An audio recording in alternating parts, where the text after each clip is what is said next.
आज इथे जमलेल्या प्रत्येकाने काहीतरी स्वप्न पाहिलं आहे. डॉक्टर होण्याचं, इंजिनियर होण्याचं, ऑफिसर होण्याचं. पण इथेच एक प्रश्न असा उभा राहतो की हे शिक्षण परवडणार कसं? आणि याच प्रश्नाचं उत्तर म्हणजे शासनाच्या विविध शिष्यवृत्ती योजना. नमस्कार, मी मंगेश संजय बडक, इंद्राज महाविद्यालय सिल्लोडचा विद्यार्थी. मित्रांनो, जर आपल्याला आपल्या देशाच्या प्रगतीमध्ये सहभागी व्हायचं असेल, जर आपल्याला आपला देश विश्वगुरु बनवायचा असेल, तर त्यासाठी फक्त आणि फक्त एकच मार्ग आहे, तो म्हणजे शिक्षण, शिक्षण आणि शिक्षण. भारतामध्ये शिक्षण हे फक्त ज्ञान मिळवण्याचे साधन नाही, तर समाजामध्ये परिवर्तन घडवण्याचे सामर्थ्य या शिक्षणामध्ये आहे. समाजातील प्रत्येक घटकाला शिक्षणाची संधी समान प्रमाणात मिळावी यासाठी भारतीय संविधानाने तरतूद केली आहे. परंतु अजूनही आर्थिक अडचणीमुळे अनेक विद्यार्थी शिक्षणापासून वंचित राहतात किंवा शिक्षण अर्धवटच सोडून येतात. आणि या समस्येवर मात करण्यासाठी केंद्र व राज्य शासनाने राबवल्या आहेत विविध शिष्यवृत्ती योजना. तर आता केंद्र शासनाच्या शिष्यवृत्ती योजनांमध्ये अनुसूचित जाती, जमाती, अल्पसंख्याक विद्यार्थ्यांसाठी पोस्ट मॅट्रिक शिष्यवृत्ती राबवली जाते. राष्ट्रीय प्रतिभा शोध परीक्षा ही गुणवंत विद्यार्थ्यांना प्रोत्साहन देणारी महत्त्वपूर्ण योजना आहे.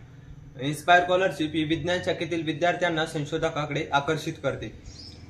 प्रधानमंत्री योजनेअंतर्गत शहीद जवानांच्या मुलांना उच्च शिक्षणासाठी मदत दिली जाते. त्याचप्रमाणे महाराष्ट्र हे शिक्षण क्षेत्रामध्ये प्रगत राज्य आहे.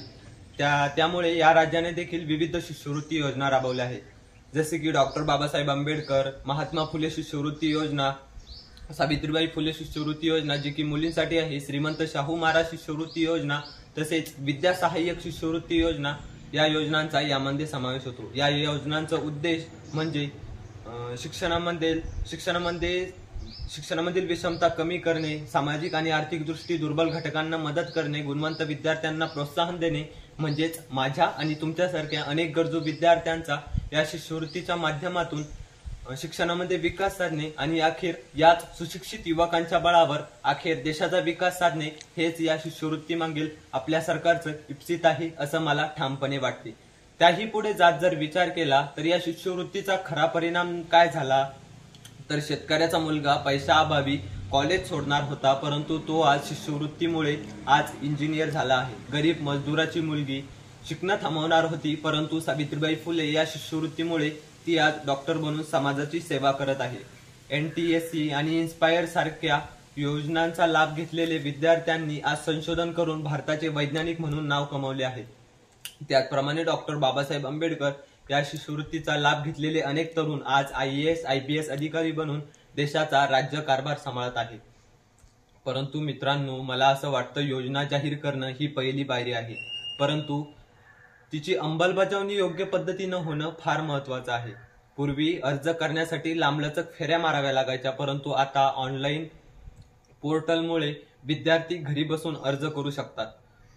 शिष्यवृत्तीची रक्कम थेट विद्यार्थ्याच्या बँक खात्यात जमा होते, त्यामुळे मध्यस्थीयांचा भ्रष्टाचार कमी झाला आहे. ऑनलाईन पडताळणी, बायोमॅट्रिक, आधार लिंक यामुळे कोणालाही अन्यायाने शिष्यवृत्ती मिळत नाही आणि गरजू विद्यार्थ्यांना त्याचा फायदा होतो. शाळा कॉलेज स्तरावर शिष्यवृत्तीविषयी मोहीम राबवली जाते, त्यामुळे या मोहिमेचा अनेक विद्यार्थ्यांना फायदा होतो. आणि या सर्व अंमलबजावणीचा जर विचार केला तर शिष्यवृत्तीची अंमलबजावणी आज तंत्रज्ञानाच्या मदतीने पारदर्शक आणि वेगवान झाली आहे. पण अजूनही सर्व्हर क्रॅश, प्रमाणपत्रांची गुंतागुंत आणि जनजागृतीचा अभाव हे अडथळे विद्यार्थ्यांच्या स्वप्नांना रोखत आहे. जर अंमलबजावणी व्यवस्थित झाली तर शिष्यवृत्ती ही फक्त काही विद्यार्थ्यांपुरतीच मर्यादित राहणार नाही, तर प्रत्येक गरजू विद्यार्थ्याच्या आयुष्याला दिशा देणारी ठरेल. आज शिष्यवृत्तीचा लाभ घेऊन कुणी इंजिनियर, कुणी डॉक्टर, कुणी वैज्ञानिक, तर कुणी प्रशासकीय अधिकारी बनून देशाला दिशा देत आहे.